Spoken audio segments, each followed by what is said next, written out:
Assalamualaikum, hai selamat pagi anak-anak Misteka semuanya ya. Hari ini Misteka akan mengajarkan pelajaran IPS ya. Setelah sebelumnya tadi kita belajar TIK, nah sekarang kita belajar IPS. Nah apa aja yang akan kita pelajari hari ini? Oke, tentunya bisa akan menjelaskan KD dan juga tujuan dari pelajaran hari ini ya. Nah KD kita ini masih di KD 3.3 ya, tentang menganalisis peran ekonomi dalam upaya menyejahterakan kehidupan masyarakat di bidang sosial dan juga budaya untuk memperkuat kesatuan dan persatuan. Nah tujuannya hari ini Musteka juga akan menjelaskan tentang ini ya nak ya, jenis-jenis usaha berdasarkan cara pengelolaannya. Nah kalau boleh kita review sedikit ya, setelah sebelumnya kita sudah membahas tentang jenis-jenis usaha berdasarkan bidangnya ya nak ya. Kemarin kita sudah bahas tentang pertanian, ada apa lagi? Ada tentang peternakan, kemudian ada apa lagi?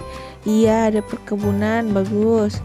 Kemudian tentang kehutanan juga ya, apa saja ya jenis-jenis usaha di bidang kehutanan juga.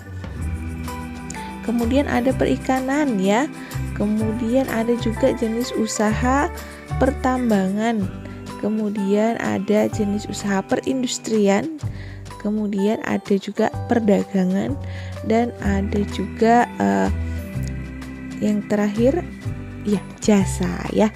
Musteka ini termasuk jenis usaha jasa ya, karena memberikan pelayanan pendidikan terhadap kalian semua ya. Nah itu tadi mereview sedikit jenis usaha di bidang berdasarkan bidangnya ya nak ya. Nah sekarang kita akan membahas bagian B ya, jenis-jenis usaha berdasarkan cara pengelolaannya ya, bagian B. Nah kalian sudah lihat bagian B itu halaman berapa? Iya, halaman 88.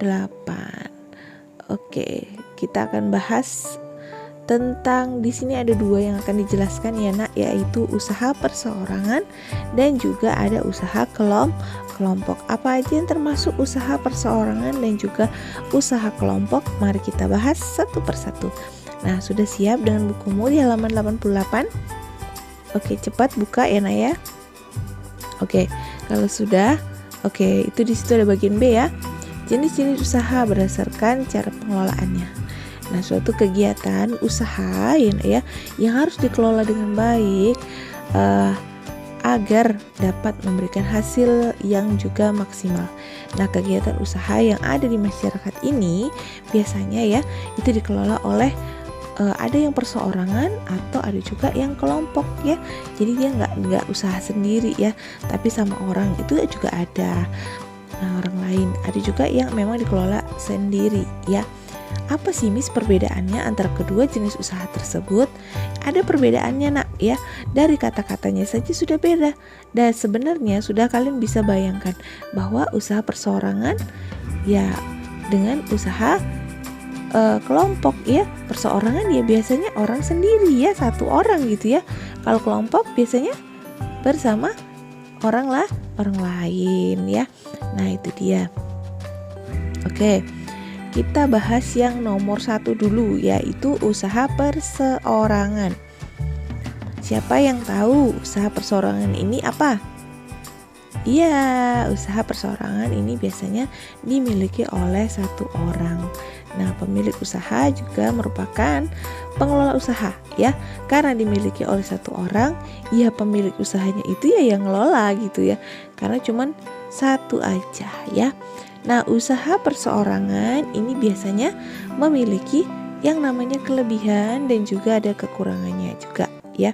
Apa aja kelebihan dan kekurangan dari usaha perseorangan ini kita bahas juga satu-satu ya. Nah, kalau kalian lihat di buku kalian ini ada kelebihan dan juga kekurangan. Ada bagian A, ada bagian B.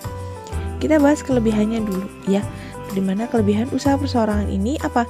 Satu, pemiliknya dapat mengembangkan usaha sesuai dengan keinginannya sendiri. Karena itu usaha punya dia sendiri, yang ngelola dia sendiri ya. Jadi ya dia mau ngembangin usahanya ya terserah dia. Misalnya dia jualan roti, ternyata laris. Mau nambah ini deh usaha jadi usaha kopi, bisa jual minuman-minuman kayak kopi, kayak minuman rasa-rasa gitu, jus boleh juga ya kan, sebagai teman dari misalnya roti tadi. Jadi biasanya kan kita jualan roti aja, nah roti rasa-rasa, ditambah deh, saya kasih kursi-kursi, saya tambahin, saya jualan minuman. Nah biar lengkap tuh, orang bisa nongkrong beli roti sekaligus beli minuman, jadi untung deh ya. Jadi itu sesuai keinginan dari pemilik ya, karena dia sendiri ya, dia bebas menentukan keinginannya sendiri, mau ngembangin usaha kah atau enggak ya. Yang kedua, yang pasti dia punya keuntungan yang diperoleh ya dinikmati sendiri ya. Jadi keuntungan dari jualan yang dia dapatkan itu ya buat dia nikmatin sendiri gitu ya nak ya, karena ini usaha perseorangan, memang usaha punyanya dia sendiri. Jadi untungnya ya buat dia sendiri, tidak dibagi-bagi ke orang lain. Oke.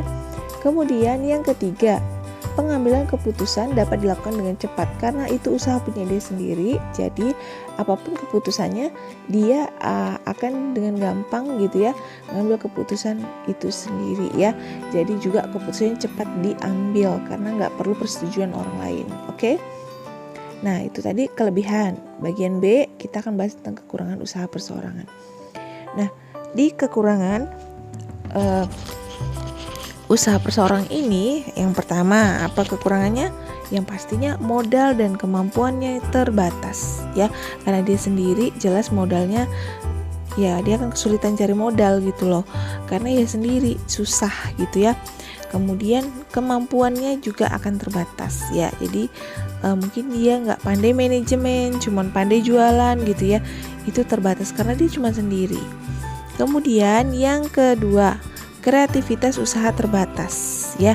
Jadi kreativitas usahanya juga terbatas karena dia sendiri. Jadi ya yang dia suka aja gitu loh, tanpa persetujuan yang lain. Kemudian atau tanpa ide-ide dari orang lain. Kemudian yang ketiga, resiko dan kerugian usaha juga ditanggung sendiri. Ya jadi kalau rugi gitu ya atau ada resikonya gitu, itu ya ditanggung sendiri, nggak ada kawan yang mau nemanin ya, karena itu usaha punya dia sendiri. Oke, paham? Kemudian usaha perseorangan ini biasanya ya nak ya, itu berupa usaha dalam skala kecil ya, usahanya skala kecil. Nah tadi itu kelebihan dan kekurangannya bisa tergambar, bisa ya, skala kecil. Oke, di sini misalkan jelaskan tentang contoh, misalnya contoh dari usaha perseorangan ini apa? Kayak misalnya di sekitar kita bisa lihat ada namanya bengkel ya. Biasanya bengkel ini itu usaha sendiri ya. Kemudian usaha laundry itu juga usaha sendiri ya. Kemudian ada salon kecantikan, ada rumah makan ya, ada toko kelontong, ada tukang bakso. Kemudian ada juga pedagang asongan, tuh biasanya usaha milik sendiri. Ada contoh di buku kalian halaman 88, yaitu ada salon kecantikan ya, itu juga usaha perseorangan di bidang jasa ya nak ya. Kemudian yang bagian B itu lihat di buku kalian, itu adalah pedagang keliling, adalah usaha perseorangan di bidang perdagangan ya. Oke, paham nak? Kalau paham, kita ke bagian yang kedua, yaitu ada usaha kelompok. Nah, kalau kalian lihat di halaman 89. Kalau tadi usaha perseorangan punya orang sendiri, kalau sekarang adalah usaha kelompok. Ya, seperti kalian tahu, usaha kelompok adalah usaha yang dikelola dan juga dimiliki oleh lebih dari satu orang. Jadi ownernya lebih dari satu ya, atau bisa banyak gitu ya. Usaha kelompok ini memiliki kelebihan juga dan kekurangannya juga. Oke, langsung kita bahas. Di sini kelebihan usahanya adalah yang satu, karena dia banyak orang ya, banyak pemiliknya tuh banyak, nggak cuma satu, tapi lebih dari satu ya. Pastinya modal akan lebih banyak ya, karena berasal dari beberapa orang. Kemudian ada resiko dan juga kerugian usaha itu biasa ditanggung sama-sama, karena nggak sendiri, jadi lebih ringan. Oke. Kemudian ide dan kemampuan usaha lebih banyak. Jadi kalau mau ngembangin usaha itu akan lebih banyak ide-ide yang membantu biar usaha itu lebih berkembang.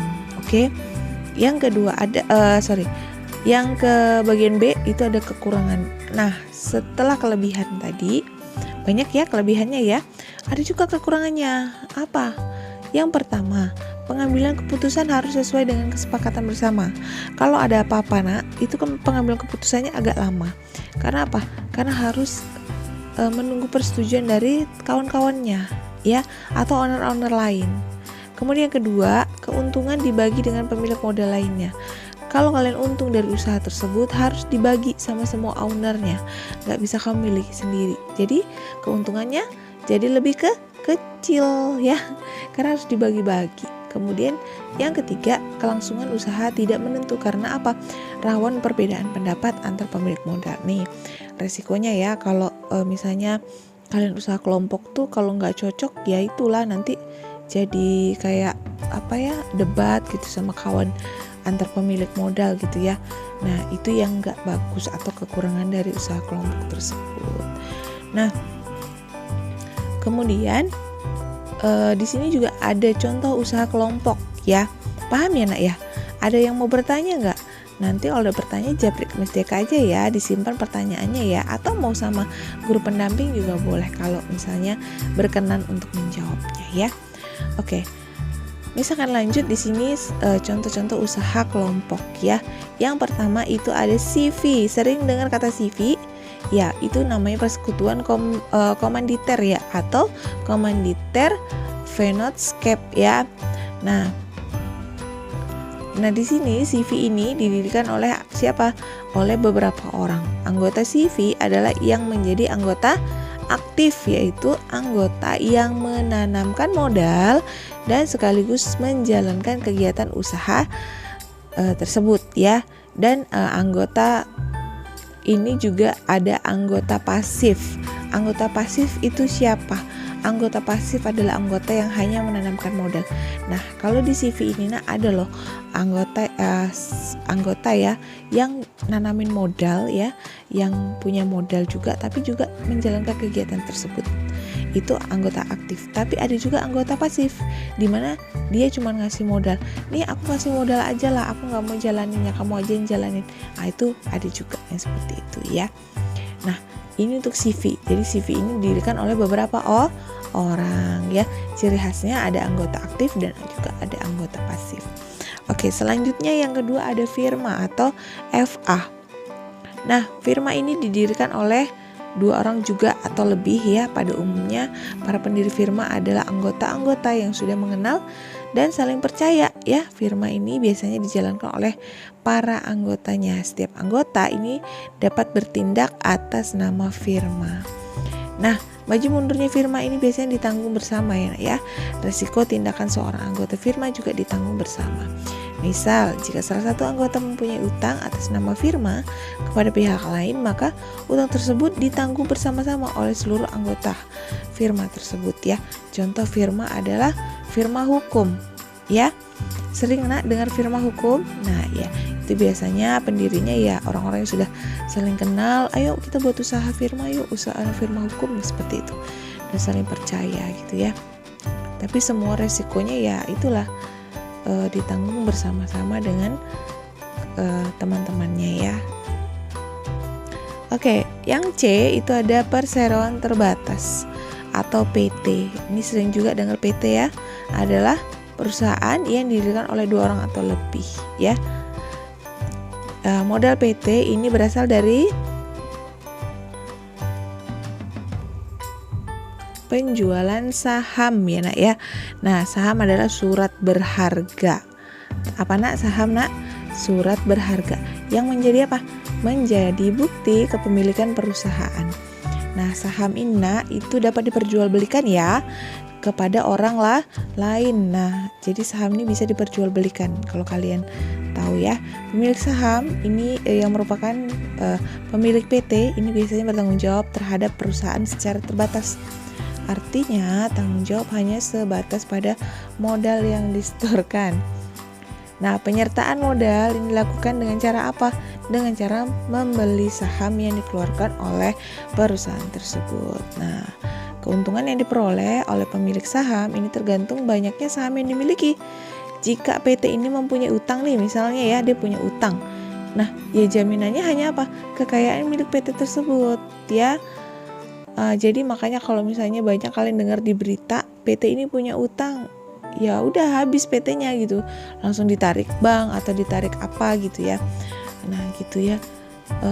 Nah kekayaan pribadi pemilik saham ini nggak bisa dijadikan jaminan atas utang PT ya. Jadi contoh, jadi misalnya PT A ya punya utang, ya udah PT-nya yang disita gitu ya. Kekayaan PT tersebutlah yang disita. Nggak bisa kamu sebagai pemilik terus diambil gitu ya. Ini hartanya semuanya nggak bisa disita. Jadi kalau PT ya hanya kekayaan dari PT tersebut ajalah yang disita atau dijadikan jaminan gitu ya. Oke. Contoh dari PT itu misalnya apa? Ada PT Pertamina ya. Terus kemudian ada apa lagi? Banyak sekali PT ya nak ya.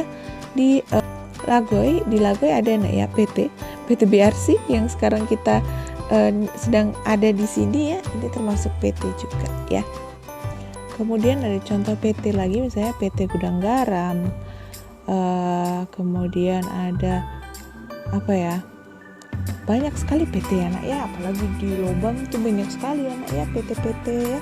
Ada juga PT Tirta Madu ya, terus PT Bay ya.